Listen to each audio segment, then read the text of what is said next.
Okay, so this video is a bit different. For a school project thing that I'm working on for one of my classes I'm in, we get to do like a little podcast assignment thing. So I'm just doing a news story thing. So I thought I would just read them out loud here because they're really weird.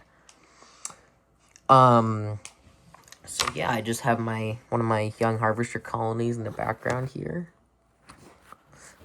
as I just read these. They're really weird, so don't judge. Alright, so let's see here. On tonight's news, a family is run over by the local town weirdo. Lemon prices hit an all-time high, and there's more developments on the Canada-Greenland war. So let's go into our first story of the night. Lemontown police say that the local weirdo was detained after running over 3 residents, a mother and her 2 children. In a press conference, Sheriff Lemon Lime reported that the children and their mother are doing well after a short hospital visit in which they were treated for minor injuries. Lemontown police have not announced if any charge will be filed against the local weirdo Dan, but the public is urging the Lemontown District Attorney to take action. Meanwhile, lemon prices have skyrocketed above their average price as the ongoing war between Canada and Greenland continues to block access to multiple key trade hubs around the Arctic. Officials warn that lemon prices may continue to rise as this war enters its 4th week. I have local bird watchers on edge after a rare sighting of the Cheeto Puff pelican, an endangered species, is reported in the local newspaper.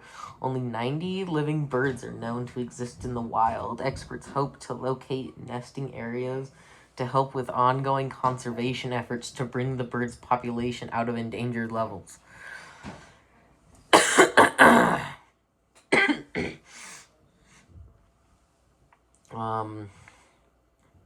A local man has decided to purchase and set up extra security measures after he spotted a USDA vehicle driving on his land. He claims that the USDA is after his potatoes because they are 12% larger than most farmers are able to grow. The USDA has denied these claims and said that their worker had gotten lost and drove into the wrong field. The farmer, however, denies this and insists they are after his potatoes. In other news, a local lemon named Billy has been assaulted outside his home by a brick-wielding lime. The LDA, the Lemon Discrimination Association, says that it is a direct act of violence toward the lemon kind. Police have announced that charges will be filed against the lime. A man is in the hospital after he claims that a stop sign was green instead of red. He went right through the 4-way stop when he was rear-ended by another vehicle. He plans to sue the stop sign for $3 in damages after his feelings were hurt.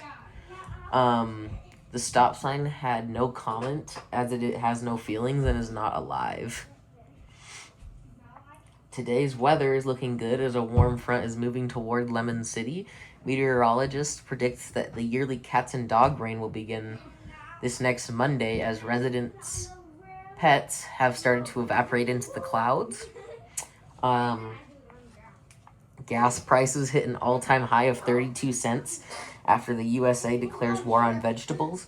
Gas drinkers in the United States have said that this violates their rights. They demand that prices return to their normal low of 23 cents per cup.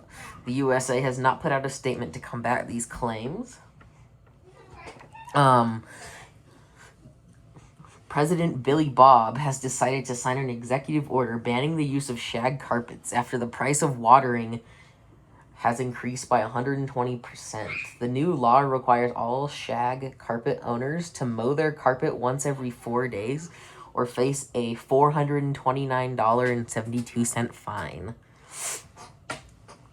On a good note, it seems that goldfish will be starting their eastward migration soon, as multiple videos of the fish flying out of the lake have been posted to YouTube. Goldfish expert Sam Gold has reminded local residents to not grab any flying goldfish low to the ground as it can hurt their fragile feelings and cause them to die. And then we have 13 fires have been extinguished outside city limits in the last 2 weeks. Officials warn residents to not let their kids anywhere near matches and lighters. When asked by the sheriff's office, the Pyromaniac Society denied having anything to do with the acts of arson and instead pointed the fingers at the LDA, the Lemon Discrimination Association, as 4 of the fires were set in lime farms, and this comes just days after Billy Lemon was assaulted by that brick-wielding lime that police are likely not going to file charges against.